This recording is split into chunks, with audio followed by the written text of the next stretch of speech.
Alright! Isang maganda at mapagpalang araw sa ating lahat mga kababayan, Luzon, Visayas at Mindanao. At samang sulok tayo ng ating mundo, sana ay nasa mabuti tayo, nakalagayan at walang sakit-sakit ang lahat. Ito po si Sir Evan mga kababayan at welcome back dito sa ating YouTube channel.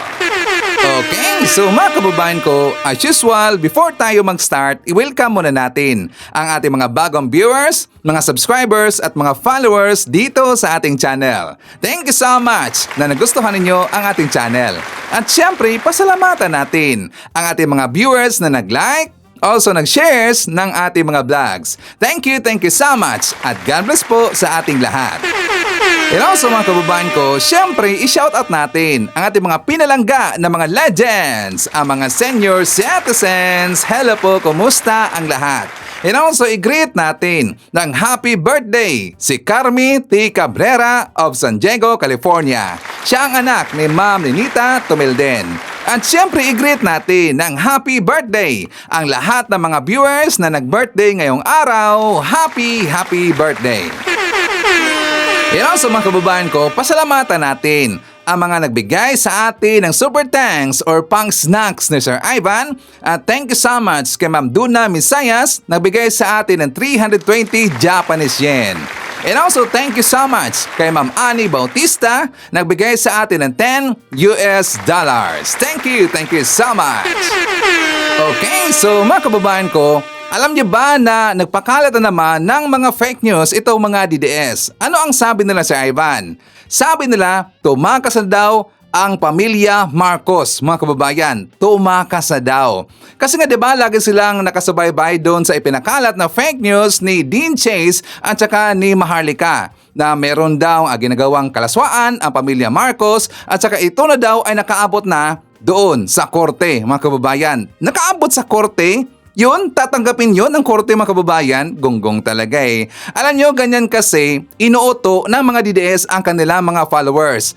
Tanga-tanga no, hindi ngayon pinansin ng mainstream media ng Pilipinas. Kasi alam ho ng mainstream media ng Pilipinas na mga reporter, na mga journalist, na mga matitino, na alam nila na yun ay fabricated. Yun ay gawa-gawa lang na video mga kababayan. Diba tinatawag pa nga nila si President BBM na tubig daw? Or Mr. Water mga kababayan?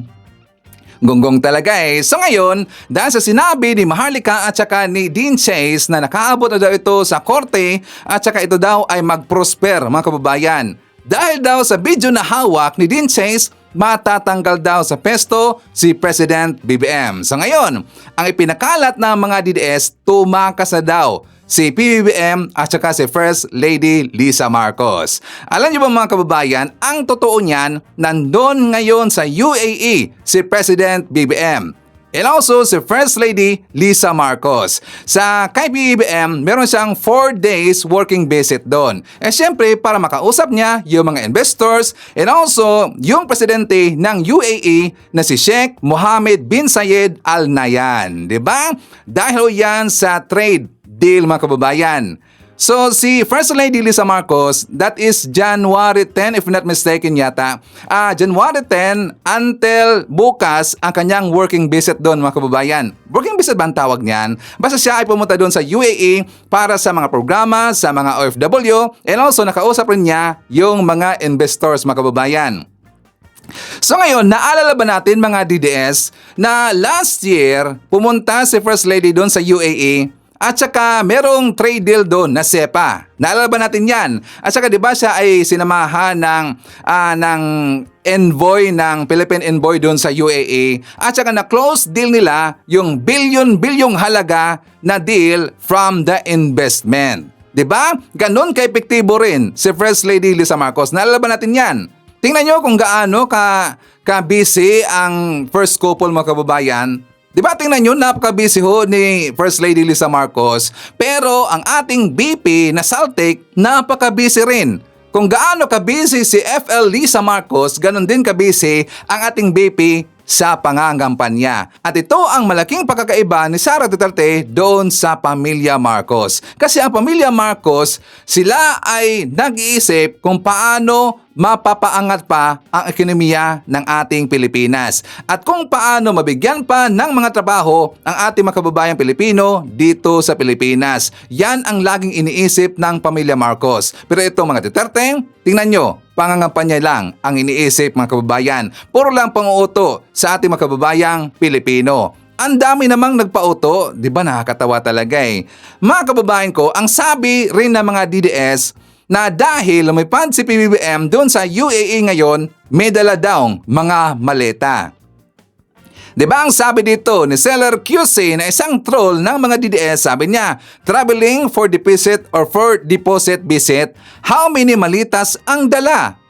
Diba gonggong talaga eh, mga DDS hindi malita ang dala ni PBBM doon, kundi meron siyang maibaon na mga oportunidad at saka mga investors galing sa UAE. Expect na natin yan. Expected na yan na bilyong-bilyong halaga na investment ang makakuha ng pamilya Marcos at yan ay kanilang maibaon galing sa kanilang working visit doon sa UAE. Diba? Kung malita man ang ginamit ninyo na term, well, maleta rin, maleta na bilyong-bilyong halagang investment ang maidala ng pamilya Marcos sa Pilipinas. Nakakatawa talaga eh. So nga mga kababayan ko, before tayo mag-proceed doon at saka mamitik tayo ng mga tenga ng mga DDS, ipapakita muna natin dito yung mga programa ng Marcos administration at kung ano yung lakad ni President BBM. For more details, let's watch this. Pangulong Ferdinand R. Marcos Jr. ang mga bagong silid-aralan na papalit sa nasunog na gusali sa San Francisco High School sa Quezon City. Ganito ang itsura ng isang gusali ng San Francisco High School sa Quezon City matapos matupok ng apoy noong Hunyo ng nakaraang taon. Kahit saan ibaling ang tingin, bakas ang pinsala kaya ang mga kagamitan, pati na ang mga silid-aralan, hindi na napakinabangan. Pero makalipas ang mahigit 6 na buwan, unti-unti nang nagkakaroon ng panibagong mukha ang nasirang gusali, kasunod na rin ang naging direktiba ni Pangulong Ferdinand R. Marcos Jr. na agarang pagsasaayos nito. Ininspeksyon ng Pangulo ang konstruksyon ng gusali. Target anya itong matapos sa buwan ng Hunyo kasabay ng pagbubukas ng panibagong school year. Mula sa dating 2 palapag na may 10 classroom ay i-upgrade na ito sa 4 na palapag na may kabuuang 36 classrooms. Napakiusapan natin ang SM na magtayo din ng 24 classrooms. Kaya ito na yung construction para sa mga bagong classroom na gagawin ng Public Works para sa DepEd. Laking pasasalamat naman ng pamunuan ng eskwelahan sa pagtutok ng national government sa kanila. Oras na matapos, malaking tulong nila ito sa eskwelahan, lalo't isa sila sa mga eskwelahan sa lungsod na may pinakamataas na populasyon. In fact, pagka natapos po yun, pwede po kami mag-one shift. Pinangunahan din ng Pangulo ang pagsasagawa ng Yaman ng Kalusugan Program o YAKAP Caravan sa naturang eskwelahan, kung saan nakatanggap ang nasa 200 mga guro, estudyante at mga magulang ng libreng konsultasyon, gamot, vision screening at lab tests. At malaking tulong po ito para po maging aware po kami sa kung anong nararanasan na po ng kalusugan. Sa makabagong panahon, hindi dapat na pag-iwanan ang sektor ng edukasyon. Pinangunahan ni Pangulong Ferdinand R. Marcos Jr. ang paglulunsad ng Artificial Intelligence o AI program ng Department of Education. Layo nitong maiangat pa ang pagtuturo sa mga estudyante. Sa makabagong panahon, hindi dapat na pag-iiwanan ng sektor ng edukasyon. Yan ang target ng administrasyon ni Pangulong Ferdinand R. Marcos Jr. Kaya tuloy ang mga hakbang para palakasin pa ang basic education sa bansa. 1, 2, 3. Kabilang na riyan ang paglulunsad ng Accelerating Governance and Adaptive Pedagogy through Artificial Intelligence o AGAPAY na pinangunahan mismo ng Pangulo. Umbrella program ito ng DepEd para sa lahat ng inisyatiba kaugnay ng AI. This is what we're trying to do today. Standing next to our people and bridging the gap between technology and education. We all know that AI is shaping the way that we communicate and the way that we solve everyday problems. Our responsibility now is to ensure that our students use AI confidently and ethically, enabling them to stay ahead in this learning journey that they are going through. Pero bukod anya sa mga mag-aaral, mapapalakas din ang kakayahan ng mga guro, non-teaching personnel at mga magulang sa paggamit at integrasyon ng AI sa basic education.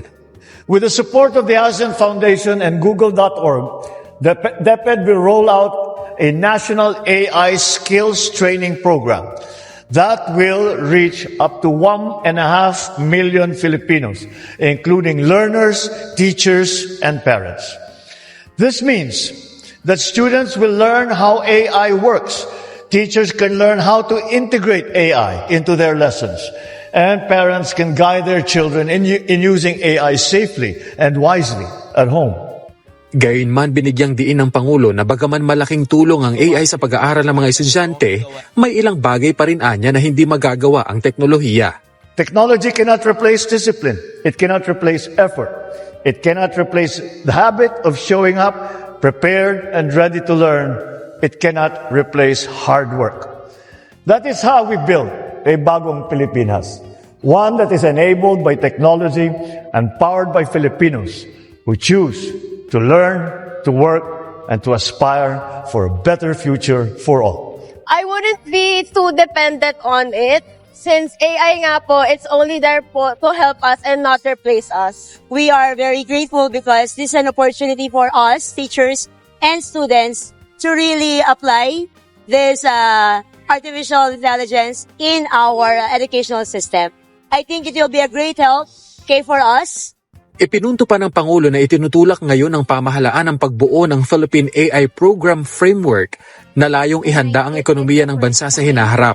Tututok ito sa pagpapatibay ng infrastruktura, kabilang ang high-performance computing at sa pag-upskill ng mga guro at mga manggagawa na mahalagang bahagi anya ng pag-unlad ng bansa. Okay, so mga kababayan ko, palike naman sa ating video kung sa tingin ninyo na makakatulong ang mga programa ng Marcos Administration sa ating bansa. Please like naman. At syempre dito sa mga DDS, now you know kung gaano kaganda ang mga proyekto, ang mga programa ni President BBM. Diba tingnan nyo, itinuro sa DepEd, ginamit ng DepEd yung EI program ng kababayan para ituro nila sa mga estudyante kung paano ito gagamitin ng tama. Kasi ang mga DDS, di ba, gumamit sila ng AI pero ginamit nila sa kalokohan. Ginagamit nila sa paninira sa ating presidente at saka sa ating bansa, mga kababayan. Di ba? Kung bakit ko nasabi sa ating bansa, kasi gumamit rin sila ng AI, mga kababayan, tungkol sa West Philippine Sea, na yun ay bumabor sa taga-China.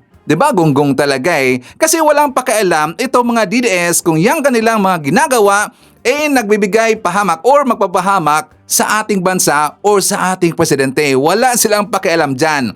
Ang kanilang pakialam lang, syempre ang bayad galing sa kabilang kubol, mga kababayan, at kung ano yung ipinapagawa sa kanila ng mga Duterte at ng kabilang country. Diba? Ng taga-China, magong talaga eh. So dito, sa pamamagitan ng EI program dyan sa DepEd, matuturo o tuturuan ng mga teachers ang ating mga estudyante kung paano ito gagamitin sa tama ang EI. Okay naman ang EI, mga kababayan.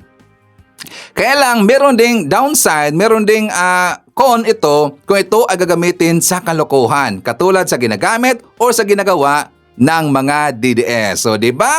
And also, doon rin sa una na proyekto ng ating president, di ba merong nasunog na eskwelahan, mga kababayan? Talagang natupok yun eh. So, ngayon, yun pa ay pagagandahin. And also, magdodonate rin ng mga classrooms ang SM. O, di ba? Ganon na pinagkakatiwalaan ng mga investors at ng mga negosyante ang ating presidente. SM, magdodonate sila ng mga eskwelahan, mga kababayan. At saka, dyan sa hakbang na yan, makakatipid ng ilang milyones ang ating gobyerno. Kasi tutulong dito yung mga private sector, mga kababayan. Alam nyo ba yan, mga DDS? O, di ba? Puro kasi kayo paninira. Mga kababayan ko, ipapakita ko sa inyo kung ano ang masasabi ng mga pinklawan, kung ano ang kanilang nagustuhan kay President BBM. For more details, let's watch this. Tinatanong tayo ni Tony Talks, Patty, just a question. Anong kaibahan ni BBM kay Inday? Thank you for that wonderful question, Tony Talks.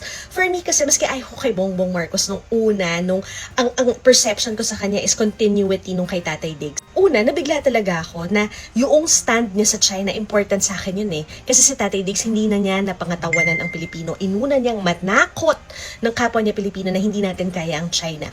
Pangalawa, marunong siyang makinig. Yung dun sa Pogo, ang ingay nating lahat tungkol sa Pogo, anong ginawa niya? I will ban Pogo.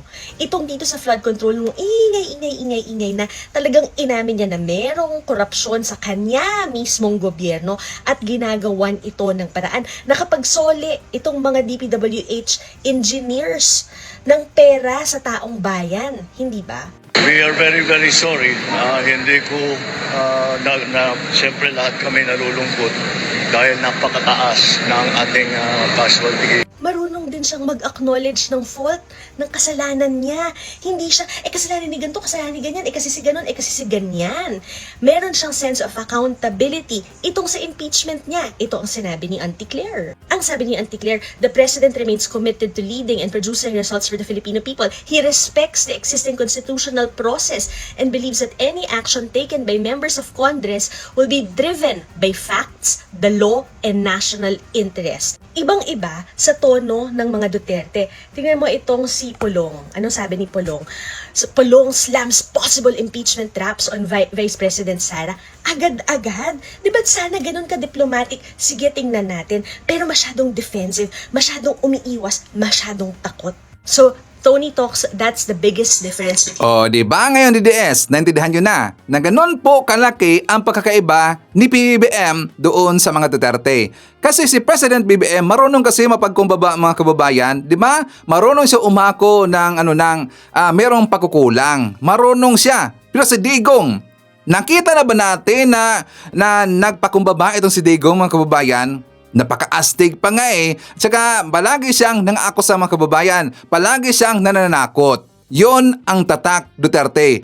Palaging nananakot. Mga matay tao pa. Diba? Pero si President BBM, marunong siya umako na merong pagkukulang. Kaya nga napakagaling na President si BBM, diba? Kaya siya nagustuhan ng mga Pinglawan. Ngayon mga kababayan ko, kung bakit ko ipinakita sa inyo itong si Ate Patty Bao kasi siya ay Pinglawan Dilawan. Kasi meron ding Pinglawan Dilawan na gonggong na congressman. Sino siya, Sir Ivan? Yung si Congressman Edgar Arice. Diba? Kasi siya yung nagbalita na merong grupo na magpa-file ng impeachment kay President BBM. Diba si Arice, nasabi niya doon sa programa doon, nakalimutan na sa programa yun basta somewhere in Billionario News Channel mga kababayan, doon niya sinabi na merong grupo na magpa-file ng impeachment case dito kay Sara Duterte. Tapos siya ay Pinglawan Dilawan mga kababayan. Diba, nakita ba natin ito si Arice na ang kanyang estilo katulad kay kay Attorney Rowena Guanzon. Na kapag sila ay tatawagin na DDS, na nakikita natin na sila ay suportado ng DDS. Pero kapag sila ay tatawagin natin na DDS, hindi nila ina-acknowledge. Diba? Bigla silang nagsisigway mga kababayan. Kasi ako na sa kanila, hindi daw sila DDS. Sila daw ay Pinglawan. Pero nakita natin, sila ay anti-Marcos. Ilan lang na mga Pinglawan Dilawan ang ganong pag-uutang katulad kay Rowena Guanzon at kay Congressman Edgar Arice. Diba? Mas marami matitino na mga Pinglawan Dilawan. Itong si Arice mga kababayan, dapat tatandaan natin ang pagmumukha na yan. Kasi nagsabi na rin siya na hindi siya pipirma kapag mag-uumpisa na daw yung impeachment doon sa HUR or doon sa Kongreso mga kababayan. Hindi daw siya pipirma ng impeachment dito kay Sara Duterte. Pero handang-handa siya pipirma kapag impeachment na kay PBBM. Diba? Kitang-kita natin kung saan nakalinya ang kanyang naratibo. DDS style, DDS tactics yan mga kababayan. Magkano kaya Congressman Edgar Arice? O, diba? Tiba-tiba ka dyan kapag ikaw ay lalapit kay Chambit Singson. Tiba-tiba talaga.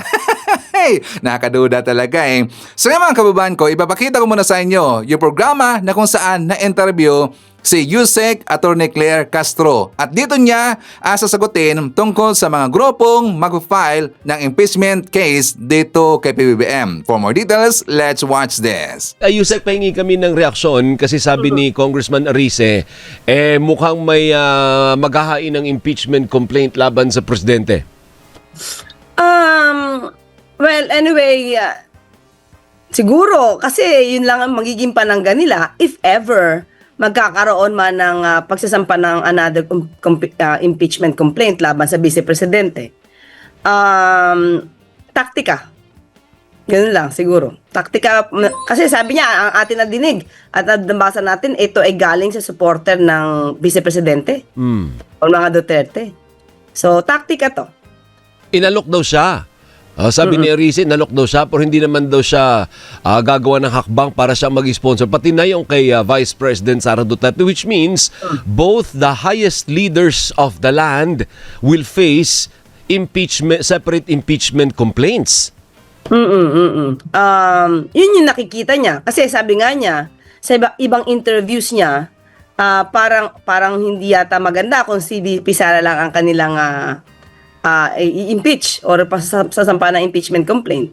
So kung meron man, sa kanya na ring idea, tingin daw niya dapat din masampahan ng impeachment complaint ang Pangulo ngayon. So ibig mo sabihin siya din pala nag-broach ng idea na dapat yes. Nadinig ko sa interview niya. so pero hindi naman, hugas kamay naman siya. Sabi niya, hindi naman akong mag-sponsor. Inalok ako pero ayaw ko nga Sabi niya ganun. Baka kaya siya nalapitan ng mga Duterte supporter dahil nadinig sa kanya. Pero paano ang magiging epekto niyan? Halimbawa pagpalagay natin, matuloy nga, may impeachment complaint laban sa presidente.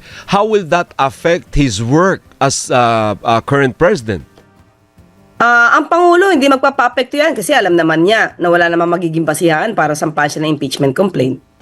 So, Pangulo kasi dire-diretso na sa pagtatrabaho Tandaan natin na ano ba ang ibinebato sa kanya, yung 2025 budget. January pa lang, hindi ba umaalma na siya sa nangyari doon sa kanyang budget? Ang sabi nga niya ay na parang hindi na yung budget na kanilang pinropose at inalagaan niya ang pondo na ito. Dahil meron nga, okay, sabihin natin ito, hindi ba sabi ni Senator Lacson ay meron ding allocables itong si Senator Amy? Tandaan mo? Ito lang? Recent? Kasasabi lang niya na may allocables din daw si Senator Amy for the 2025 budget. At nung mga bandang October 2025 ay naging issue to without really mentioning na may allocable pala si Senator Amy. Ang sabi lamang natin, kasi nagrereklamo siya yung mga for later release, ay sinabi niya First Lady Reject, FLR. So sabi natin, doon pa lang sa press briefing, bakit meron ba siyang insertion? Dahil siya ay nagpaparelease ng budget. Pero hindi ito na-release. Dahil ang sabi nga ng Pangulo, kapag hindi ito nasuportahan ng mga tamang dokumento, yung mga pondo na for later release ay hindi naman i-release. Iyan ang utos ng Pangulo dahil dapat sinusunod yung conditional implementation. So yung pondo natin for the 2025 ay pinangalagaan ng Pangulo. Yeah. And is the President confident na meron pa siyang overwhelming support sa Kamara? Remember, dyan palagi nag-emanate yung any impeachment. Pag may alingas nga sa Kamara nagsisimula bago umabot ng Senado, Yusek. Sa nakikita natin, kasi ang Pangulo naman ay hindi naman talaga tumataliwas ng daan, ng landas. Talaga kung may kinakailangan talagang paimbestigahan, kung may kailangang protection na budget, tingin ko yung mga mamabatas na matitiro naman ay hindi naman na hihindi or mag-o-oppose sa ginagawa ng Pangulo. Hindi ba dapat mas protektahan pa nila ang Pangulo dahil ang Pangulo gusto linisin yung bansa? Pero wala naman pong instruction ng presidente na barilin nyo yan Hindi yan pwedeng umusad yung impeachment complaint laban sa akin kasi traditionally, yung Malacanang has a control traditionally of the House of Representatives when it comes to, alam mo yun, sa politika, suportado palagi ng liderato ng Kamara at ng mga miyembro ang presidente. Sa ngayon, nakikita naman ng Pangulo na suportado pa rin naman siya ng Legislative Department. So, hindi naman siya naaalarma. Hindi ibig sabihin, utusan ba niya yung mga kaalyado niya doon? Ay, hindi. Huwag niyong pausarin yan. Wala tayo nadidinig na ganun. Ever since, kung anong trabaho lang ng executive, ng legislative, hindi nakikialam yung Pangulo. Ibig mo sabihin, Yusek, kung may magfa-file at may mag-sponsor, so be it. Haharapin ng presidente yon, haharapin ng mga abogado niya at ng mga supporters niya dyan sa Kamara kung meron mang impeachment complaint. Kung yun ang proseso, ever since, ang Pangulo naman ay proseso. Igagalang niya kung ano sinasabi ng konstitusyon, igagalang niya kung anong nararapat na proseso. So, hindi naman para makialam. Kasi trabaho yan ng legislative ng Kongreso eh. So baka lalabas yan, diktador siya. Tama. O, puntahan natin yung isang issue ng Independent Commission for Infrastructure. Sabi ni Senator Amy, nakatanggap siya ng impormasyon na bubuwagin na ang komisyon sa February. Totoo ba yon? Wala pa tayo natatanggap na anumang impormasyon patungkol dyan. Hindi ko na alam kung saan ba nanggagaling ang kanyang mga kwento. So, tignan na lang natin. Wala eh. Wala akong masasabi patungkol dyan. Kasi patuloy pa rin nag-iimbestiga. Kahit na si Atty. Hosaka ng ICI, wala naman natatanggap na anumang impormasyon patungkol dyan. Pero in fairness, yung from the very beginning, hindi din naman talaga parang permanent o forever yung ICI eh. Hindi naman ganun ang pagkaka-envision nun unless there's going to be a law that will establish it permanently and strongly for that matter. Yes, tama ka. Kasi kinreate ito as fact-finding committee kasi before may ad hoc committee. At ito ay pinamumunuan ng ibang mga regional directors at pati na rin ng mga secretaries ng kanya-kanyang department, diba? DBM, DepDev, DILG. So, ad hoc committee yun before. Pero di ba may nagpupush? Hindi dapat ad hoc committee lang, kundi independent committee kasi para kung mga meron mga sangkot na mula sa departamento, especially DPWH, maging malaya yung pag-iimbestiga. Kaya nag-establish, nag-create ang Pangulo ng isang fact-finding committee. Ito nga Independent Commission, ICI. Opo. At maski na si Secretary Babe Singson at dating Commissioner Fajardo, sinabi naman nila na kanilang task ay tapos na. Base doon sa mga kanilang nakolekta ng mga dokumento, na-aral naman nila yan, at ngayon ay patuloy pa rin sa pag-iimbestiga at pagre-recommenda ng mga cases sa Ombudsman at saka sa DOJ. Bakit hindi po kasi suportahan ng Malacanang yung paggawa ng batas? Yung para maging batas na talaga siya, enacted by Congress. Di ba meron sa House at sa Senate na version? Sinusuportahan. Priority bill nga ng Pangulo yan eh. Hindi ba? So, kapag priority bill yan, ay dapat i-prioritize nila. So, nasa kanilang kamay na yun kung paano nila ito ayusin nang hindi ura-urada. Dapat ang pagsasagawa ng batas ay talagang pinagdidebatihan. Hindi kasi magiging maayos ang isang batas kung laging ura-urada yung paggawa. So, pagdebatihan na nila kung anong issue, kung magkakaroon ba ng duplication ng trabaho. Kasi baka sa LEDAC, Alvin, sinabi ng Pangulo na ayusin ang batas na to at wag lang sana magkaroon ng parang overlapping ng jurisdictions ng Ombudsman. DOJ at ng Ombudsman. Kasi baka mag-overlap sila eh. And at the same time, pag nag-overlap yan at ma-question ang constitutionality niyan, mas magkakaroon ng problema. Opo. So, ayusin nila. Nasa kanila po yun. Kung gusto, at kung priority bill naman din to ng House at ng Senado, mas mapapadali ito sa pamamagitan ng kanilang pag-schedule. Now, I was thinking if the President is going to certify it as urgent. Kasi tama yun. Para sa kanya, priority ito. Pero yung may technical process dyan, na kapag sinertify niya as urgent, mas short circuit yung ibang proseso, di ba? Oo, kasi yung mapapabilis yung kanilang mga sesyon, yung kanilang hearing. Pero yun ba yung gusto natin? Kasi kung isa-certify as urgent yan, Alvin, wala pang ngayon, walang gap as of now eh. Wala pang maaari sabihin na hindi minamadali eh. Bakit? Nandiyan pa yung ICI. Nandiyan yung Ombudsman. Nandiyan ang DOJ. Nandiyan yung mga law enforcement agencies na pwedeng magtulong-tulong para magkaroon ng investigasyon. So kahit sabihin natin na wala pang batas patungkol sa Independent Commission, may nagtatrabaho eh. 'Di ba? Hindi mo pwede sabihin na dapat ura-uradan na tapusin yan kasi emergency yung situation dahil ang dami-dami mga maanumalyang flood control projects. Pero meron Ombudsman eh, may DOJ, may ICI eh.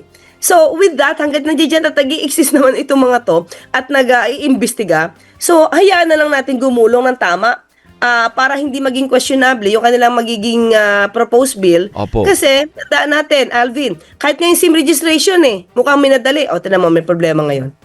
Opo, pero para siguro patunayan na magtutuloy-tuloy pa ang operasyon ng ICI, wala pa rin kayong pinapalit dun sa mga nag-resign na mga miyembro ng ICI, meron na ba in the next few weeks? Kasi pag hindi kayo nag-appoint yan, sabi na ayaw nga, winding down na ito, magbababay na yung ICI.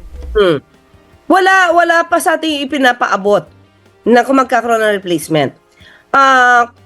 Kung halimbawa man, winding up na yung... ito yung halimbawa lang sumusunod lang ako sa tanong mo. Kung winding up man ang ICI, Alvin, still, nandiyan naman ang ombudsman at ang DOJ. Meron sila motu proprio, the authority to investigate motu proprio. So, hindi naman mawawala at hindi matutulog yung pag-iimbestiga sa maano man yung flood control projects. So meron naman, kumbaga may sasalo, may fallback. Kung sakaling totoo diba? nga. Tama ka. 'Di ba? Kaya hindi kailangan madaliin or the priority bill ng Pangulo na magkaroon ng independent commission. Pero para madaliin at maging para siyang hilaw na batas, mas magandang pagdebatihan diyan at aralin kung ano mga maging loopholes. Magkaroon ng gray area na mga issues diyan. Good morning ka ba kay sa pinakamagandang USEC sa Malacanang Bigornia? Walang kokontra. Meron nga raw. Ay, no. Oo. Mahina laban.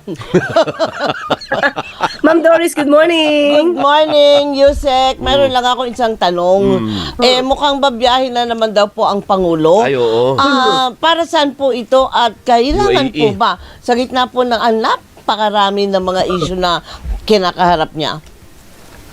Ito po ay isang working visit at inimbitahan po siya at ng Abu Dhabi, Sheikh Mohammed, teka lang po yung pangalan. Wala sa akin dito. But Hindi ko rin anyway, nga ma-memorize yan. Oh, naman. oo. Ito po ay isang magandang magiging daan para magkaroon po ng trade agreement ang UAE at ang Pilipinas. So, pati po yung sa security, magkakaroon din po ng agreement diyan. So maganda po, pero hayaan ko po sana ang Pangulo na siya ang mag-report in detail if ever pagdating po niya. Kasi ito naman po ay talagang sa ating pong record ay isang araw na buo po siya sa pagtatrabaho doon. Hindi, siguro yung point ng tanong niya, Yusek, is maligalig yung sitwasyon ngayon despite that aalis pa ang Aalis presidente. Parang na kumbaga, sulit ba yung pag-alis niya? Baka pagbalik niya, kagulo na. At saka baka sabihin ng mga, alam mo na, mga marites, kita mo na, tumatakas na naman siya. Yung ganyan ba, alam mo naman ang tataba ng utak, di ba? Naku, ang pagpunta po sa UAE, hindi po ito pagtakas. Kasi talagang kailangan po pumunta dito dahil meron pong agreement, 2 agreement po ang pipirmahan po dito. At inimbita po siya dito para nga po pag-usapan ito. At ito po hindi pang sarili. Hindi para sarili, para i-promote yung sarili niya, kundi po i-promote ang Pilipinas at maging maganda po ang maging sitwasyon ng mga agreement ito para sa mga Pilipino po. Kasi trade agreement din po ang pag-uusapan dito. Okay. Ma'am, meron na lang ako isang katanungan kasi meron akong nakita. Dami mo naman tanong. Nakita ko yung pinakamagandang Yusek Nakita ko sa isang post kagabi, may kasal po ng ganap. Pamangkin niya po ito, hindi ko Anak ni Matthew. Senator Amy. Anak ni Senator Amy. So lahat po ng mga kamag-anakan ay andon, including yung dating First Lady na si Imelda Marcos, partner, nakapula at magandang-maganda itsura. Pero kapansin-pansin daw po na bakit daw wala po ang tito. Hindi ko napansin. Hindi ako invited. Hindi ba invited? Ay, hindi invited. Ito na yung pangalan nabuksan ko na. Apo. Si His Highness Sheikh Mohammed bin Zayed Al Nahyan. Ayan. Ito po ay patungkol sa Abu Dhabi Sustainability Week. Ayan. Yeah, So kailangan po talagang pumunta ang Pangulo dyan at hindi po to pwedeng hindi atina ng ating Matagal na Pangulo. po na-oohan yan. Commitment na. Yusek. Ito po yung sinasabi nating pag-uusapan yung Free Trade Agreement, Comprehensive Economic Partnership Agreement o CEPA between the Philippines and UAE, pati po Memorandum of Understanding on Defense Cooperation. So, hindi po talaga pwedeng hindi puntahan to ng Pangulo. Hindi, yung point ni Doris dun sa tanong niya about sa kasal is siguro yung relationship ng presidente at nung kapatid niyang si Senador Amy, mukhang lalo pang lumala. Mukhang hindi, kasi kung otherwise, di nandun ka dapat. Nandun ka mo lahat ng mga, pati anak niya nandun. Yun nga, in Yung mga fair, pinsan. ando dun yung mga magpipinsan Yan. kompleto. Ganon siguro ang tanong, Yusek, lalo ba lumala ang relationship ng presidente sa kanyang kapatid? Hindi ko po masabi. Wala akong masabi. Siguro tatanungin ko sa kanya pag nag-usap kami. Pero sa Pangulo po ito, ang nakikita po natin sa Pangulo, Opo. wala po talaga siyang sinasabing anumang negatibo sa kanyang kapatid. Kahit sa tingin ko nasasaktan siya sa mga walang kakwenta-kwenta at walang kabase-basehang istorya ni Senator Amy laban sa Pangulo. Okay. Pero hindi pa rin siya pinapatulan. Hanggang dyan na muna si Yusek, baka maano siya maalanganin siya. Hindi naman siya sabihin, hindi ka naman kamag-anak, comment ka ng comment. Alam niyo, magaling talaga no si Yusek kasi alam niya kung ano yung mga tanong na pwede niyang iiwasan.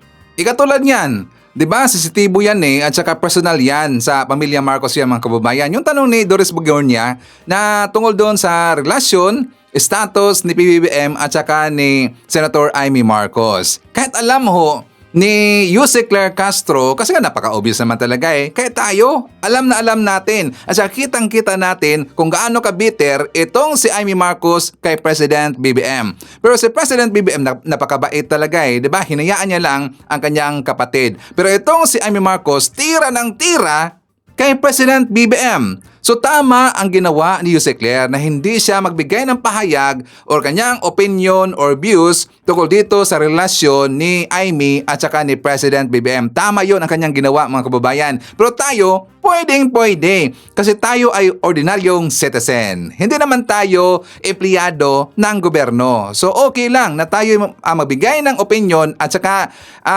haka-haka tungkol dito sa relasyon ni PBBM at saka ni Amy Marcos, which is napaka-obvious talaga. 'Di ba? Ang ginagawa ni Amy Marcos ay puro lang paninira kay President BBM. Bakit? Kasi siya ay nagsiselos. Kasi siya ay nandyan kasi yung jealous, mga kababayan, kasi gusto niya maging presidente. At saka kung hindi man siya maging presidente, itong si Amy Marcos, gusto niya ang maging presidente ay si Sara Duterte. Bakit? Siyempre, siguro kaano niya. Siguro, kaano niya, mga kababayan, di ba? Kasi si Sara, mahilig si babae yon. At saka siguro, meron siya lang kasunduan. Kasunduan ba? Cash sunduan, mga kababayan. Kaya nagiging puppet itong si Amy Marcos. Tama ba, Senator Amy? Nagtatanong lang po. Hindi naman ako empleyado ng gobyerno So pwede ako magpalabas ng ating haka-haka, opinion at saka views. O diba, Senator Amy? Talagang napasarpitikin ni Amy. Pasaway talaga, mga kababayan, diba? Hindi na lang siya tutulong sa kanyang kapatid. Kasi mas pabor pa sa kanya, mas gaan pa sa kanyang dito sa kanyang heart itong si Sara Duterte. Siguro ganun silang dalawa. O, di ba? Yan ang maganda dito kay Yusek Claire, mga kababayan. At saka may tanong ako. Kung sakaling gawing totoo yung mga kumakalat ngayon na balita-balita, mga kababayan, na ito daw si Yusek Claire ay tatakbo this coming 2028. And I've heard na baka sa senatorial candidate, mga kababayan. Yun na ang narinig ko. Kung sakaling siya ay tatakbo sa year 2028, mga kababayan, itong si Yusek Claire, iboboto ba natin? Please comment sa baba. Babasahin niya mamaya ni Sir Evan. Siyempre ako, iboboto ko talaga yan. She can have my support, mga kababayan. Okay? So before tayo pupunta doon sa usapin tungkol kay Pulong, tungkol kay Baste, tungkol doon kay Digong, before natin sila pipitikin yung tenga, mga kababayan, siyempre i-acknowledge muna natin. I-shoutout natin ating top 5 commenters, ang ating mga viewers na may maraming na-i-comment dyan sa baba sa ating comment section. So nandito sa ating listahan, ang nanguna si Robel Ferrer Official. Meron siyang 51 na mga comments. Nandyan rin si Sam Pagita. Meron siyang 23 na mga comments. Nandyan rin si Ellie Belly. Meron siyang 17 na mga comments. Tess Faraon. Meron siyang 16 na mga comments. And Danilo, meron siyang 12. Lahat na mga comments. Okay, so thank you so much. At syempre, i-shoutout natin ating mga suki, mga early birds, yung nanguna sa pag-comment dyan sa baba sa ating comment section. So nandyan sila si Aurora David, Rose B, Donna Misayas, Brian Baltasar, Preciso Lising, Marites Unay. Nandyan rin si JC Kim, Elmer Pinaranda, Josefina Chico, Dave Gamer 101. Kasama rin natin si Emily Basog from La Union, Marilyn Ortiguero, Antonio Marcos, nandyan rin si Sonia Darnaila, Rosalinda Bornilla, Jerry Orinion, nandyan rin si Evelyn Garcia, Remedios Pasking, Robbie Areliaga, Tracy Villarosa, and hi to Sir Jaime Garcia from Nottingham, UK. Okay, so mga kababayan ko, pag-uusapan muna natin itong si Pulong Duterte. Kasi nga 'di ba, last week mga kababayan, 'di ba nag-decide na yung ICC na hindi bibigyan itong kampo ni Duterte na makakommunicate sila doon sa medical expert na nag-check kay Digong kung siya ba ay tungkol sa kanyang health status mga kababayan, kung siya ba ay pwedeng mag-stand sa kanyang trial, kung fit ba siya sa kanyang trial mga kababayan. Meron na hong desisyon na inalabas at saka resulta na inalabas ang medical expert na according sa medical expert o doktor na nag-check kay Digong na fit siya sa kanyang trial. Sa ngayon, kahapon, itong kampo ni Digong mga kababayan, sila ay nag-provide ho ng doctors. Sila ay nag-provide ng doktor para mag-check doon kay Digong. At sila rin dito ang magbibigay ng resulta doon sa ICC. O di ba nakakatawa talaga eh? Bakit si Ivan? Hindi yan objective. Yan ay napaka-bias talaga mga kababayan. Kung gusto nila maging independent, dapat merong titingin na independent medical expert doon kay Digong. Bias na bias yan. Kasi nga diba, tingnan nyo, sila ang maglabas or mag-provide ng doktor, sila rin dito ang mabigay ng resulta. Ang kalalabasan yan, pabor na pabor yan kay Digong. Siyempre kakausapin nila yung doctors mga kababayan na tumingin doon kay Digong na pabor dito sa mga Duterte. Siyempre, napakaklaro kung ano ang sasabihin ng doktor na yon na itong si Digong ay meron ng problema dito.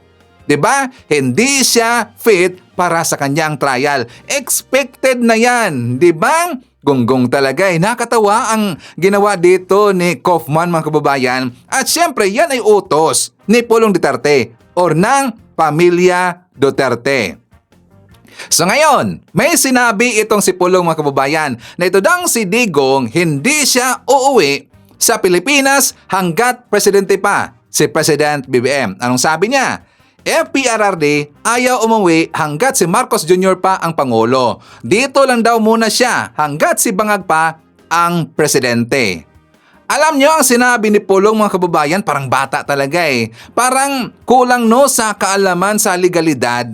Baka si Ivan, kahit iba na ang presidente sa Pilipinas at hanggang hindi makapagbigay ng not guilty verdict ang ICC, hindi pa rin yan makakauwi sa Pilipinas itong si Digong. Correct me if I'm wrong mga DDS. Diba tanga talaga eh. Ganon talaga yung utak ng DDS mga kababayan. Ganon kasi nila inuuto ang mga DDS. Na according sa kanila, itong natindihan ko dito sa sinabi ni Pulong, na ang pahayag ni Pulong kapag hindi na presidente o matanggal sa pwesto si President BBM, makakauwi sa Pilipinas itong si Digong. Which is hindi yan totoo mga DDS. Makinig kayo kasi Ivan, hindi yan totoo. Bakit? Kasi kahit iba na ang presidente ng Pilipinas, tuloy naman yan. Diba? Tuloy pa rin ho ang trial ni Digong. Ilalo na ngayon, ilan ba lahat ang ebidensya ang ibinigay against kay Digong doon sa ICC? 1,300 plus yun. Ang daming ebidensya. May chance pa ba si Digong na mananalo niyan? 1,300 yung ebidensya against kay Digong. Ang panalo dito, si Kaufman lang. Bakit? Kasi dinidelay ni Kaufman ang kaso ni Digong. Yan ay intentional. Dinidelay ni Kaufman ang kaso. Bakit? Siyempre malaking pera eh. Magkano ba ang monthly ni Kaufman bilang abogado ni Digong? Diba? As much as I remember mga kababayan, as far as I remember, sakto ba yung English na yon? As far as I remember, 150 million pesos ba yon ang monthly ni Kaufman dyan bilang abogado ni Digong? So malaki ho, napakalaki ng sweldo ni Kaufman. Siyempre, ang taktika ni Kaufman dyan, dinidelay yan, DDS. O, diba? Guess nyo na ba si Ivan? Mautak yan sa Kaufman Pera-pirahan lang yan. Pero ang sinabi ni Pulong, hindi yan totoo. Hindi pa rin makakauwi itong si Digong. Makakauwi itong si Digong, baka nasa box na. Diba? O sige, babakita ko sa inyo ang vlog na to mga kababayan. For more details, let's watch this. May update tayo sa global traveler ng Davao na manyakol at mahilig sa pukpok na si Pulong Duterte na ayaw na raw magpatawag ng congressman dahil nakakahiya raw at baka madamay pa. Pulong nalay tawag sa ko, ay tawag ang congressman. Kaulaw. Damay patan. Tama naman siya sa first and second part dahil hindi naman talaga siya nagwo-work bilang congressman. Gaya rin ng kapatid niyang si Punatic Sara na tamad at hindi nagtatrabaho bilang vice president. Diyos ko, akala mo ba yung presidente natin nagtatrabaho? Hindi nagtatanong yan at all. Hindi. I swear to the flag. Kundi bilang Chucky Doll, professional reklamador at expert sa paninira. Kamusta po si dating Pangulong Okay Rodrigo? man. Nikaon siya karon. Usa ko na yun ang sulod. Nikaon siya mga 1 p.m. At kung tutuusin, wala naman talagang ambag sa Pilipinas ang mga magkakapatid na ito na may saltik, kundi ang pagiging alleged drug protectors, drug lords at pro-China. Pero eto na naman siya, Bisaya ng Bisaya, patunay ng pagiging regionalist at separatist ng mga pamilyang naghari-harian sa Davao at ang kapal pa ng mukha ng Pulong na to na magmalinis at magfeeling biktima. Ano po yung reaksyon ninyo doon sa press conference ni Governor Chavez Singson na kinarakterize ni Yusek Claire Castro na parang a form of inciting to sedition daw, sir? Anything you say against the president is always inciting to sedition. Yung mga talawan man ng piste na. Demokrasya man kumusulti ko bogo inyong presidente, inciting to sedition. Either nagka-amnesia na o talagang may saltik lang talaga si Pulong dahil parang nakalimutan na ang pagiging abusado ng walang kwentang rehimen ng kanyang diktador na tatay na si Digongyo.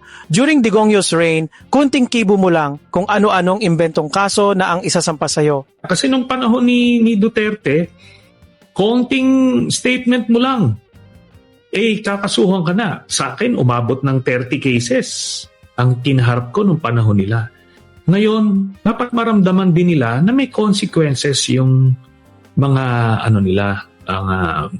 libelous and seditious statements. Yep, the Digongyo DOJ, NBI, PNP, and military were all weaponized to go after critics. At halos lahat ng mga nasampang walang kwentang kaso laban sa mga kritiko ay binasura o natalo sa korte. At napag-alaman din natin mga kababayan na nagsimula nang naging congressman itong si Pulong Duterte. Alam niyo ba na 11 days ang pala ang attendance ni Pulong dyan sa kongreso mga kababayan? 11 days lang at saka 11 days.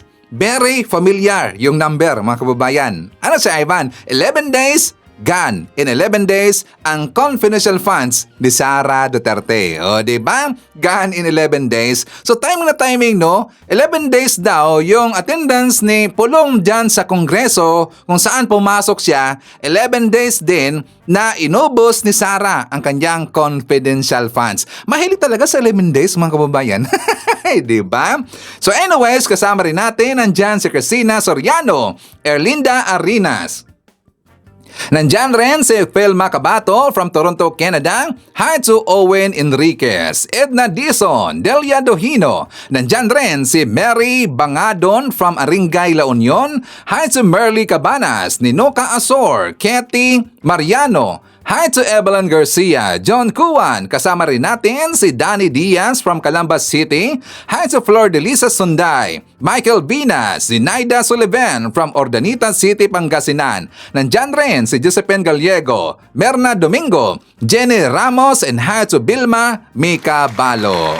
Okay, mga kababayan ko, ipapakita ko sa inyo ang programa na to. For more details, let's watch this. So, handa na ba kayo kay retired Police General, former PNP Chief, the controversial, the brave, the fearless, the newly appointed MMDA chairman, Mr. Nicolas Nick Torre III. Ayan, palakpakan naman tayo.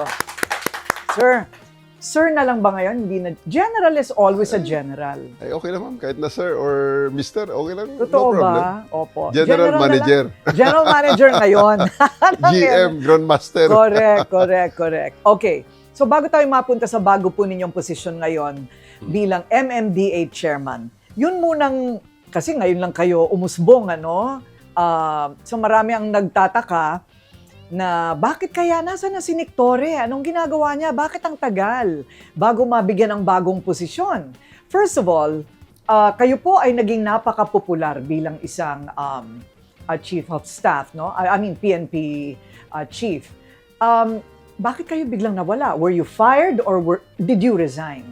Well, the president had already discussed that in his podcast. Sa kanya mismo nanggaling at nakita niya daw na we cannot work together. I cannot work together with the NAPOLCOM. At inamin ko naman sa kanya, sinabi ko sa kanya, sir, talagang I have to step aside pa ganyan. So, I was given a chance to when you say I just walk away. Yes, sir. But when you say the NAPOLCOM, on what particular issue? Is it the shuffling of top police officials, which they say was done without proper authority? Yeah, those are one of the reasons. Those are among the reasons na until now I still maintain na talagang I did everything within the bounds of the law, within the ambit of my authority during the time. I see. So that is from your perspective. Yeah. Okay. So were you also legally advised about that? Oh. Yes, even nung buhay pa si JPE noon, I sought his advice and he said that you're right. Okay. So bakit po nabaligtad? Ibig ko sabihin, was it a political decision? Hindi political ang tingin ko doon, kundi management decision. The boss sees na there's some friction between the two moving parts ng kanyang administrasyon. So, he has to choose because kailangan niyang i-consider din iba pa niyang priorities. Okay. So, no problem. I'm just a small part of the organization. I don't consider myself as indispensable.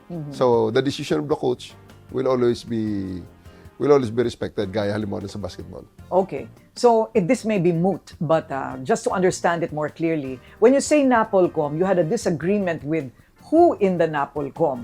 Or is that the DILG secretary himself, Secretary John Vic Remulla? Well, ang chairman yan, si SILG, pero ang disagreement really is with the executive officer, the vice chairman executive officer ng NAPOLCOM. I see. Okay. So, differences in opinion. Okay. So, hindi na po kayo nanlaban. Hindi na po ninyo dinipensahan yung sarili. I mean, in history, the shortest stint as PNP chief, 80 days despite your popularity. Well, not a problem. I really don't want to insist on something na unwelcome naman sa bigger scheme of things. Okay. And despite all of the press conferences, you did not bother to defend yourself or to have your own press conference? Well, I don't think that it will matter anymore. So I just look at the bigger picture. I'm part of the government, and we need to stabilize really the biggest challenge of the government now is to regain the numbers, to ensure na the president can dispense his duties effectively. So, nandun ako. I have to support the government. I have to support the president. Where did it come from, sir?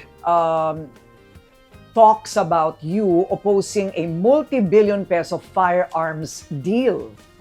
Kaya kayo nalagay sa alanganin.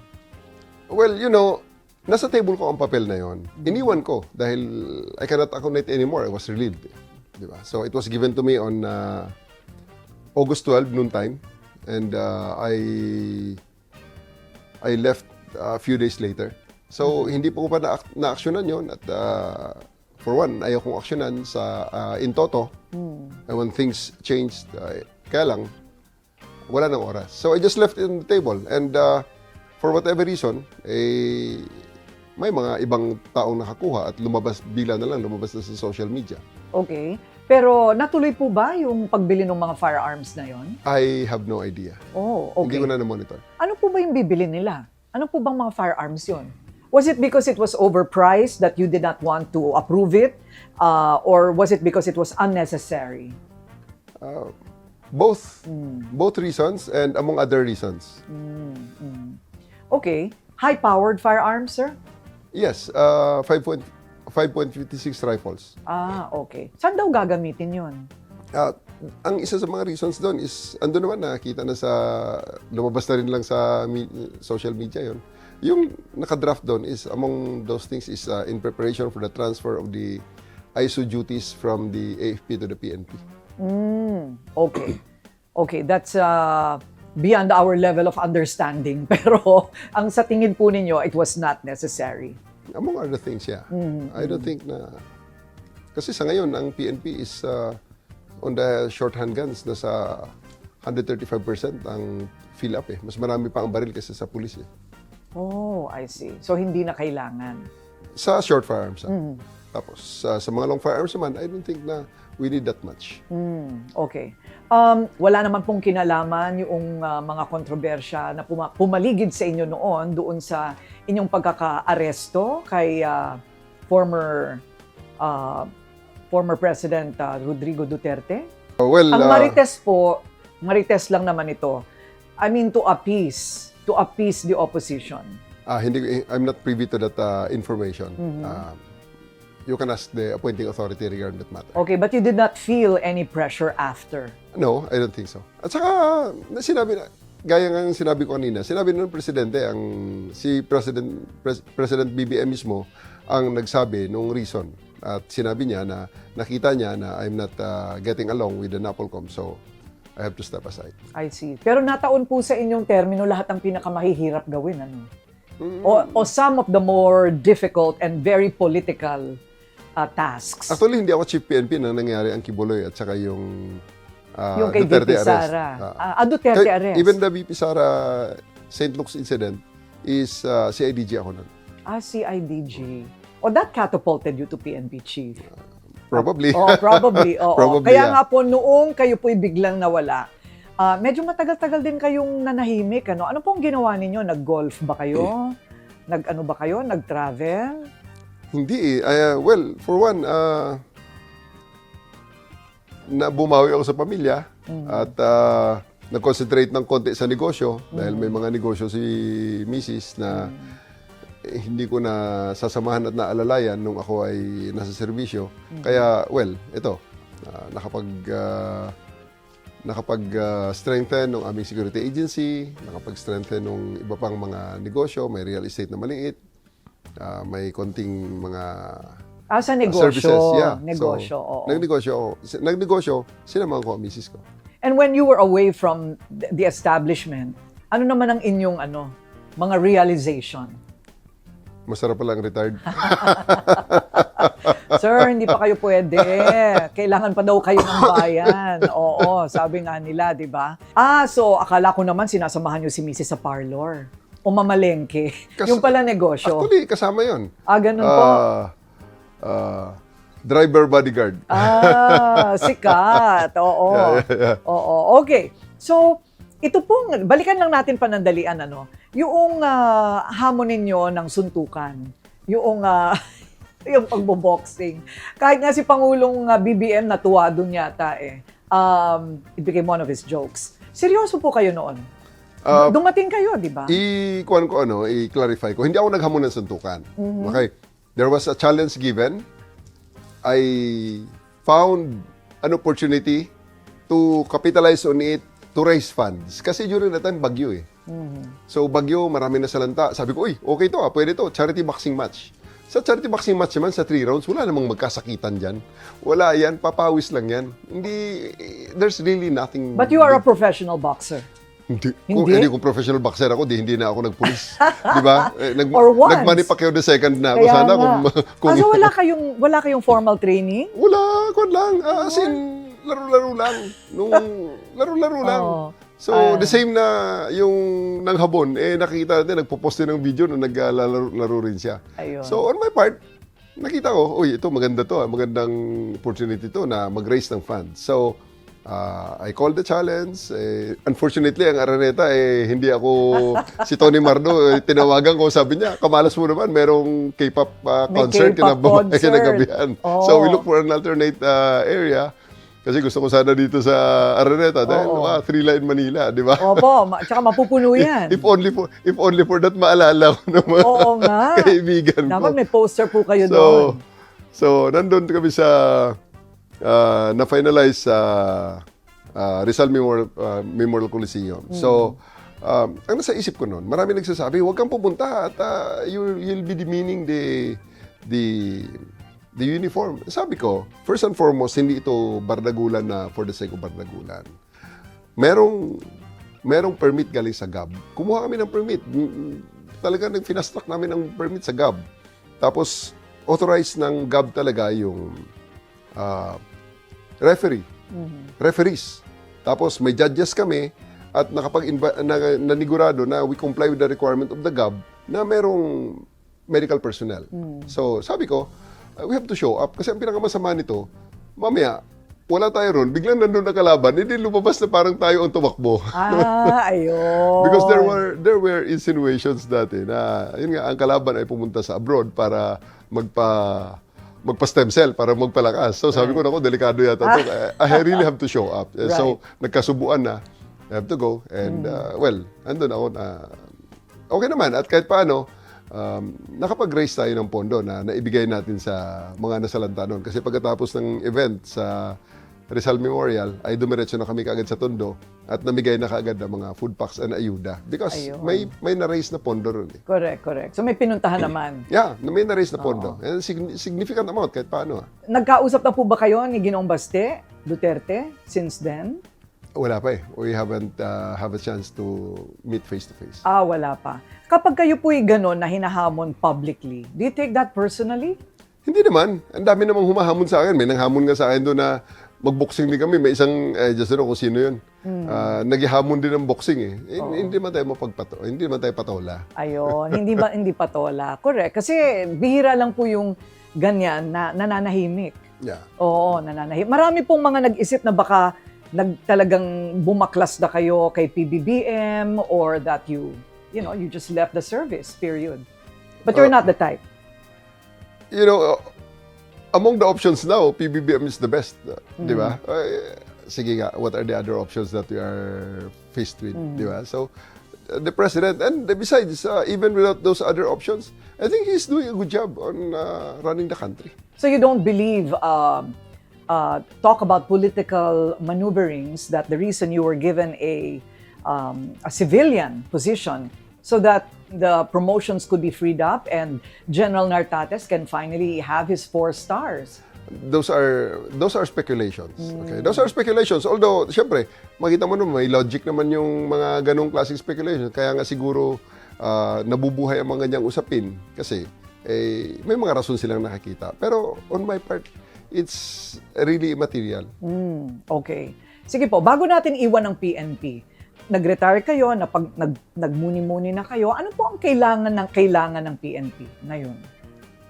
Maybe I'll... You mentioned they don't need long firearms, so they have enough guns. In the 85 days that I'm the chief, I started programs. Okay?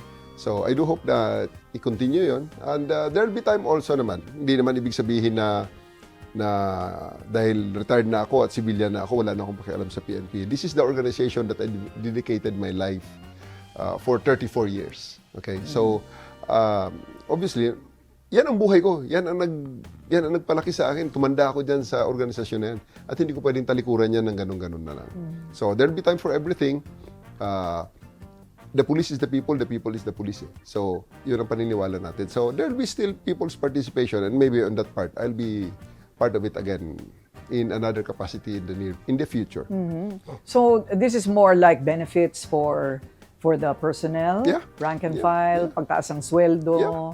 Among the things nga na in-start ko nung Chief PNP ako, nakipag-usap ako sa Pag-ibig. I have already negotiated sa Pag-ibig. May program sila doon na pag bulk ang sales, na bulk buying ng kanilang mga property for disposal, pag 10 million ang worth ng total is merong 40% discount. I was able to negotiate it na parang na hindi na kailangan ang 10 million minimum basta pag pulis ang bumili, bigyan na kayo nila ng 40% to 45% na diskwento. So,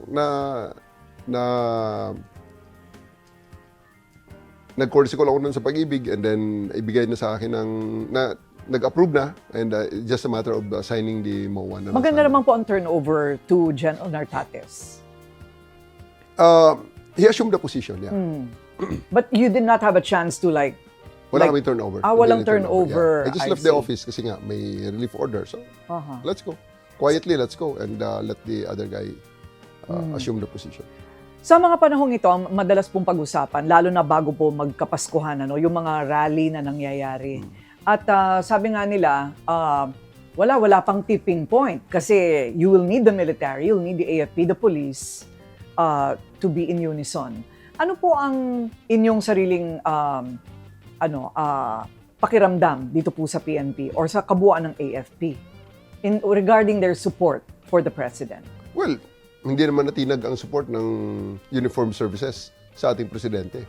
Ilan ang dumaan ng mga rally at wala namang nagsabi doon na ayaw na nila sa presidente. Hindi, walang ganun. So, I believe na solid ang suporta ng uniformed services sa presidente because at the end of the day, the uniformed services will always be apolitical. Ideally, apolitical talaga. Let the civilians and the civil authorities talk among themselves kung paano ang governance ng bansa. Generally, you think the morale of the PNP is high? Yes, sa ngayon naman, I think it's okay. We're here. Okay. So, habang kayo po'y retired, ano-ano pong mga na-offer sa inyong mga posisyon? Pinagpilian po ba ninyo yan? O parang ito, o baka naman ito ang gusto mo? Executive privilege.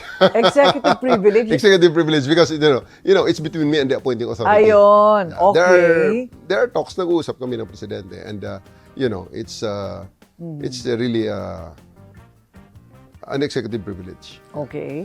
So the MMDA it is, no? So, ano ba ang yung mga sakop po ng MMDA? Kasi ang dami naming reklamo eh. So, gusto lang namin masigurado na. Ang dami namin. Hindi naman lalabas lahat ngayon. Hindi lahat ngayon lalabas. Pero napakalaki po ng sakop, ha? Merong traffic, merong flood control, basura, public safety, coordination and planning, urban renewal. What is urban renewal? Among the many things that MMDA is doing, nakita nyo, may greening kami, may mga, we're trying to reduce the urban blight. Okay. So cleaning, planting, maintaining, ganon. Urban renewal, making sure that the metropolis continues to be a place to live, enjoy, work, and do business. Okay. So napag-aralan na po ba ninyo yung landscape ng lahat ng inyong kailangang panghawakan? Nadidismaya po ba kayo? Napakalaking trabaho ba? Today is my 4th day. I know. Today is my 4th day. I'm in the process of meeting the assistant general managers and the senior division heads. At may nakikita na ako na mga areas na pwede naming fokusan. Isa lang talaga ang tinitingnan natin dito na sana pagdating ng tag-ulan ngayong taon na to, ang baha ay makita ng ating mga kababayan na talagang kakaiba at subsided na or better kung talagang hindi nila maramdaman ang baha. And we're doing our very best. We're doing our very best to give that to the residents of Metro Manila. Right. Okay. So, wow, Metro Manila, baha. So, sa ngayon, yan po talaga ang pinag-uusapan ng lahat, ano? So, aabot ba sa susunod na namang mga bagyo yung mas mababa ng pagbabaha o wala ng baha sa Metro Manila? Kasi nga, tinitingnan ko, ito na sabi ko, dito na ako matitigpas. Kung sa pagpupulis ko, hindi ako natigok. Dito ako matitigok sa bura ng ating mga babayan. Pag oras na sila ay nalunod ng... Kaya ayoko mga ako ng todo-todo. Pero we're doing our very best. Dahil, we are in the process of examining the data. Kailangan data-driven ang magiging decision. So, at isa pa, kailangan ang coordination between the LGU and the MMDA should always be paramount sapagkat hindi ito kaya ng MMDA lang na walang participation ng LGU. So, lalo na ang traffic, baha, at to some extent, yung public safety and peace and order, ang rescue, dapat may synergy in between MMDA and the LGU. What is the relationship of the MMDA when it comes to the flood control projects? Kasi sa ngayon po, marami ang halted, no? Marami ring natatagpo ang ghost. Ano po ang inyong kapangyarihan with regards DPWH to get them going and for the funding for those projects to continue? Since 2003, may isang executive order na lumabas transferring the flood control program of the flood control program and projects of Metro Manila from DPWH to MMDA. So since then, MMDA na ang namamahala ng flood control projects. Pero hindi pa rin naman wala ang mga funding para sa mga specific na flood control projects sa mga LGUs. At meron pa rin natirang pangilan-ngilan sa DPWH. So, we're trying to examine now hindi pwede magkaroon ng information silo eh. Kailangan ang synergy ng bawat program at bawat agency is dapat nandun. That's very important considering na hindi naman pwede magkaroon ng silo ang isang area. Like for example, Quezon City. Ang Quezon City, mayroong sariling flood control project na may master plan din sila, which is very, very good. And I really commend the local government of Quezon City headed by Mayor Joy na talaga napakaganda. Kaya lang, ang isang challenge doon, dadalawa ang pinagtatapunan ng tubig ng Metro Manila. Manila Bay, tsaka Laguna, di ba? Yung lake ng Laguna. Hindi naman makarating ang tubig galing Quezon City papuntang Manila Bay nang hindi dadaan sa Manila, hindi dadaan sa San Juan. So, it's really a big challenge kung information silos ang mga bawat program. So, kailangan talaga titingnan comprehensively isang master plan na ang bawat isang program ng LGU ay nag-take into account yung katabi niyang LGU kasi they have to work, it has to work hand in hand. Because each one will affect the other. Yeah. Ayun. Okay. But there is not one agency or local government responsible or accountable? MMDA supposedly. MMDA. Yun ang aming mandate na ginagawa naman namin ang comprehensive master planning through the Metro Manila Council. MMC. So, ang MMC ay composed ng 17 mayors at sila ay nag-elect ng kanilang leader sa ngayon, ang pinaka-president, who is the Mayor of San Juan, Mayor Francis Zamora. Okay. Traffic. Sa ngayon, hindi pa kumpleto pero mukhang maganda sa ngayon kasi bago ang ating bus lane. Are you hopeful about this? Yung para maibsan po ang traffic? Well, I do hope na in the past few days na papansin na ng ating mga kababayan na medyo medyo gumanda na ang itsura ng bus lane. At gusto ko lang i-mention, ma'am, na before the Christmas season, may mga predictions na agad na para bang doomsday scenario, doomsday prediction na dahil magkakaroon ng reblocking sa EDSA, maghanda na kayo sa horrible traffic, maghanda na kayo sa grabing Carmageddon. Hindi nangyari. Tapos na po. Yeah! At hindi naramdaman ng ating mga kababayan. Kuminis na, nagawa na yung first phase ng project, malinis na, and really, I would like to commend Secretary Vince Dizon for that excellent job in doing this asphalt overlay. Hindi bago yung project na yan, ha? Hindi bago yan. Ginagawa na dati pa, nire-repair lang ngayon. Pero isa ang sigurado ngayon, ha? Yung mga bagong pa-asfalto ngayon, pag dinaanan nyo, wala na kayong maririnig na mga bato-bato na dumidikit sa inyong mga gulong. Napakaganda. At yan ay, sa tingin ko, itatagal talaga yung project ngayon na ginawa na Secretary Dizon. Sana nga. Magkita tayo, sir, next year. Tingnan natin kung walang magbabaku-baku dyan. Okay, so what about traffic?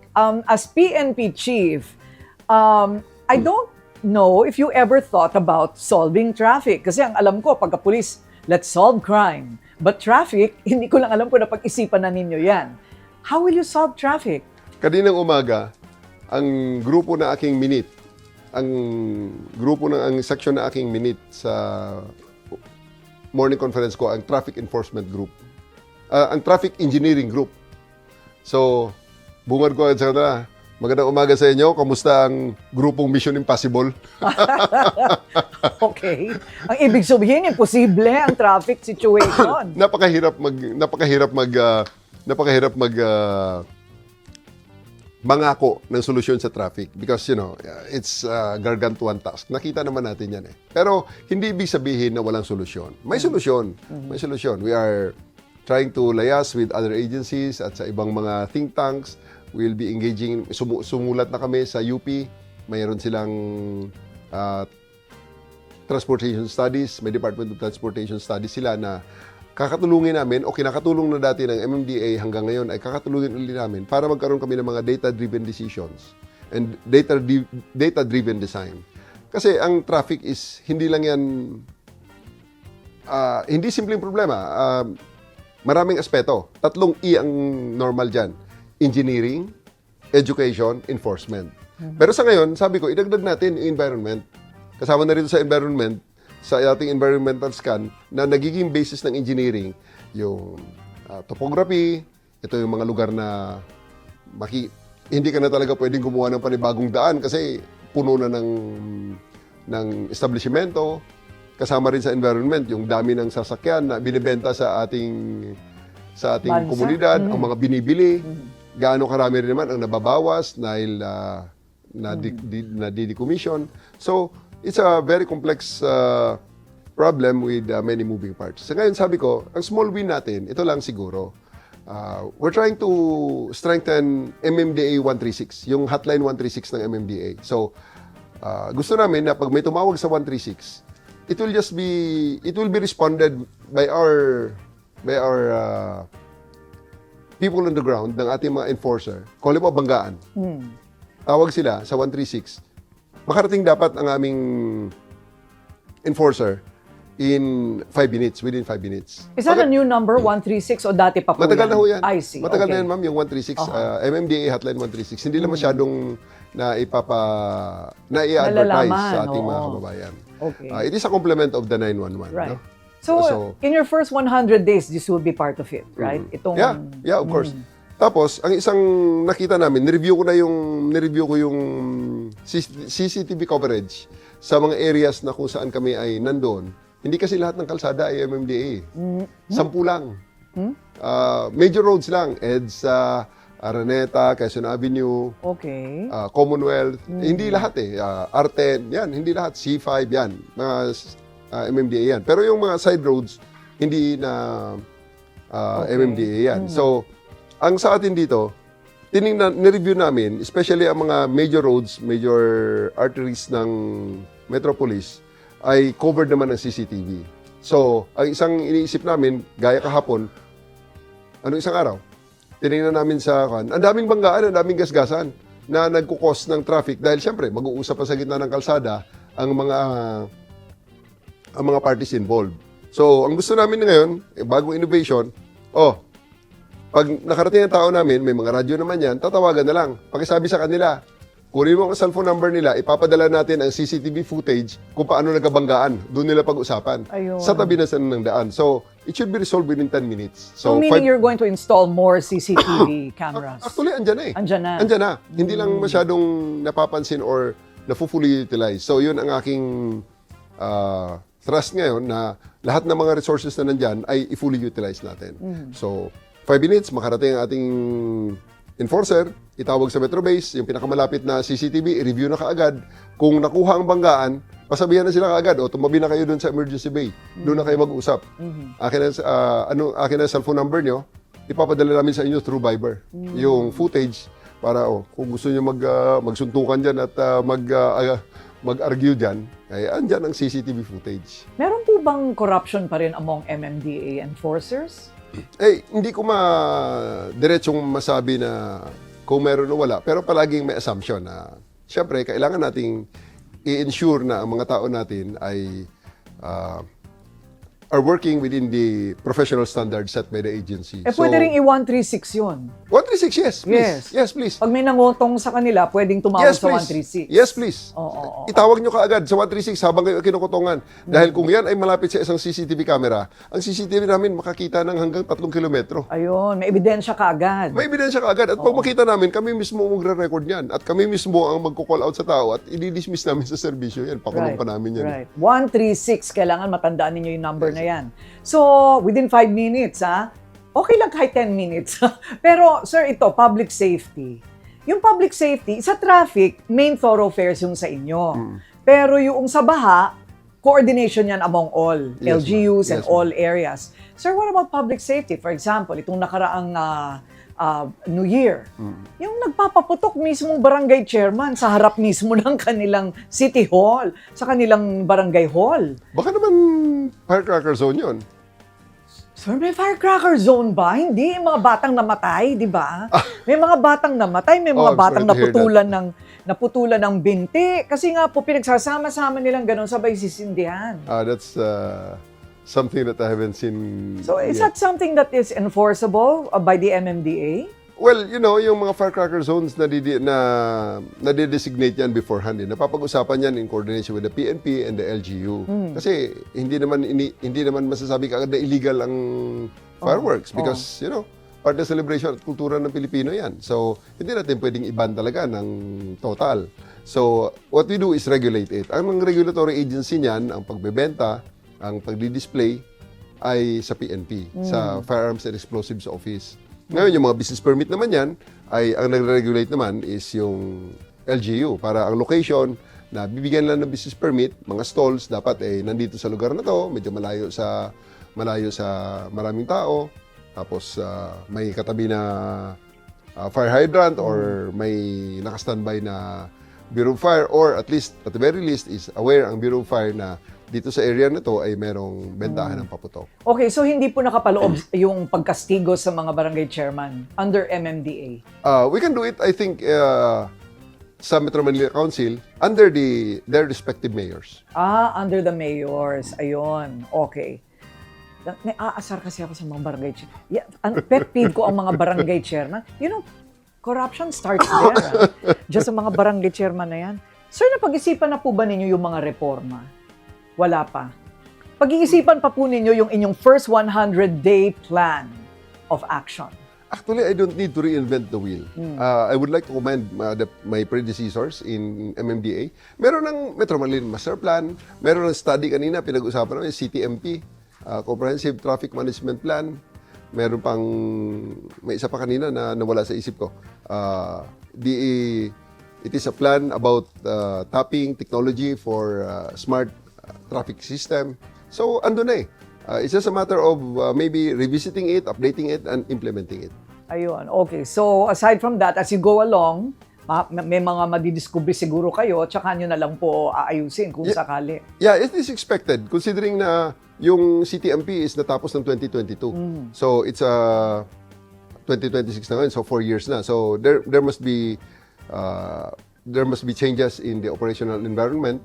Nagkaiba na siguro ang topography, medyo iba na yung condition ng traffic, ng number of vehicles, na yung mga even the political leadership, baka sa areas ng sa ibang mga areas, iba na rin ang priority as brought about by nagkaroon ng election, baka nag-iba na ang mayor sa kanilang lugar. So, expected na may mga changes doon sa mga master plans na yun. Pero, obviously, the master plan will give us a guide on where we actually go as a whole. Okay, so kayo po ba may sariling master plan para sa inyong sariling buhay? Like for example, Torre for Senator, Torre for President. Naku, lahat ng yan ay mga pangarap pero ang realization yan at sa ang katotohanan yan ay talagang napakahirap yan. Hindi mo pa iniisip yan at parang ayokong isipin, maisip mo lang na trabaho na uli. Naku po, wag na. Kasi, isang istorya. When I was promoted as a 2-star sa Doning Obrangsco, isa sa mga naging innovation ni General Marbil, ang ating dating Chief PNP na boss ko, ay kumuha ng isang representative sa bawat pamilya na magsalita about magbigay ng testimonial sa buhay nila as part of 2-star general's family. Yung anak ko, napili yung anak kong panganay, and after so many things na sinabi niya, isa lang natandaan ko, yung dulo na sabi niya, isa lang naman na matandaan ko rito sa buhay ko I grew up missing my father. Iyakan kami lahat. Ganon. Sabi ko, tumigil ka na dyan. Bakit hindi ka masaya? Pero proud naman sila sa iyo. Yeah, they are. Pero yung anak ko na yun, ang panganay naming anak was born on September in 2001. And I left for East Timor in the middle of October. 2001. Ay. So wala pa siyang 1 month. Oh. And I stayed there for 18 months. Ay. So nang magkita kami ulit, naglalakad na siya.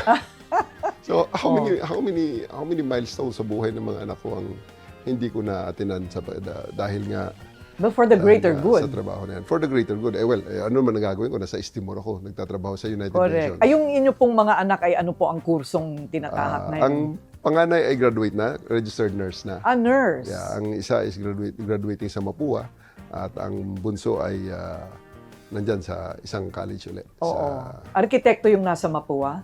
Engineer? Computer science. Computer science. Edi parang graduate na rin po kayo. Yeah. Job well done. So, palagay po ba ninyo there is enough time to leave a legacy in the MMDA and make a difference? Well, if I retire at 65, that's 11 years. I think it will be a good time.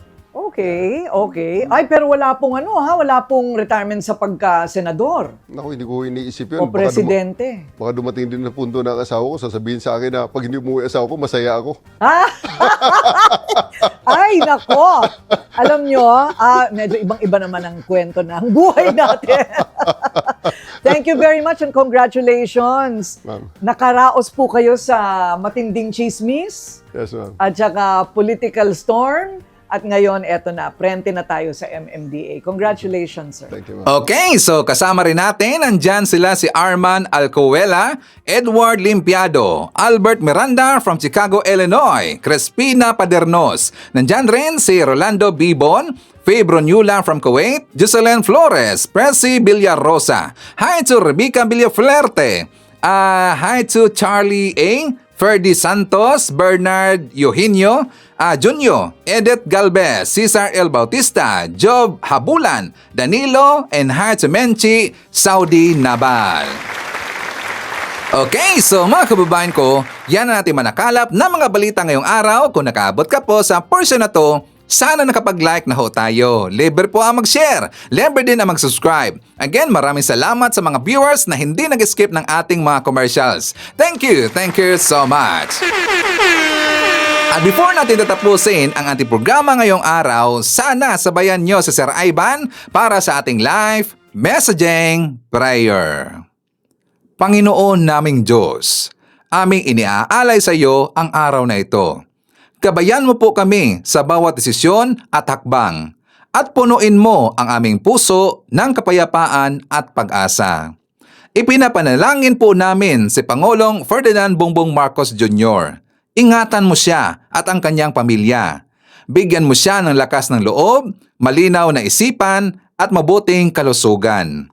Ilayo mo siya sa kapahamakan at bigyan mo siya ng karunungan upang patuloy na makapamuno ng may malasakit, katapatan at pagmamahal sa bayan.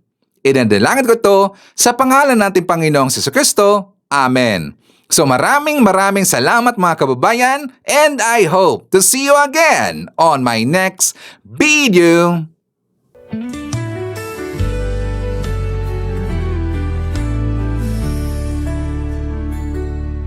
Sa paglilingkod sa bayan, sama-sama tayong tumindig. Sa hirap at ginhawa, ating itaguyod. Pangulo'y ating suportahan sa kanyang adhikain.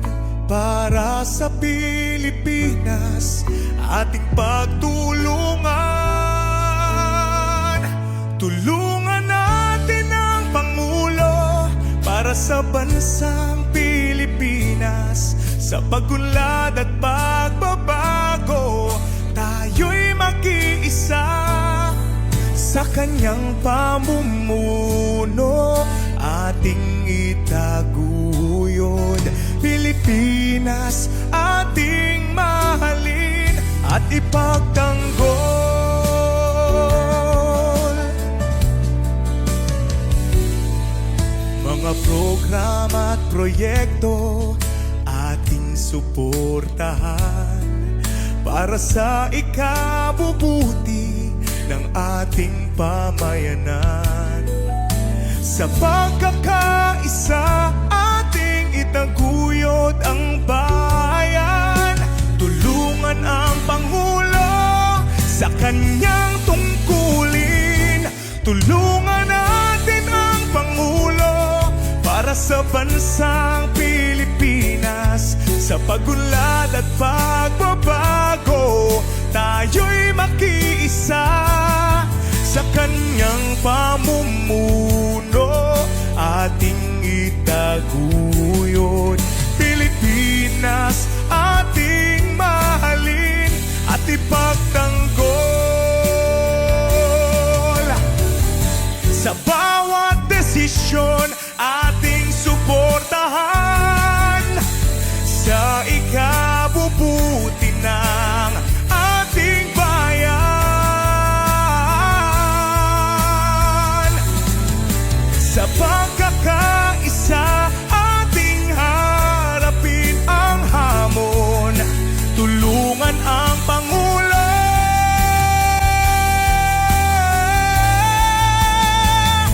Tulungan natin ang Pangulo para sa bansang Pilipinas. Sa pagunlad at pagbabago, tayo'y makiisa.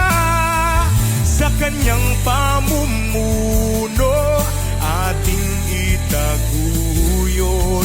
Pilipinas, ating mahalin at ipagtanggol.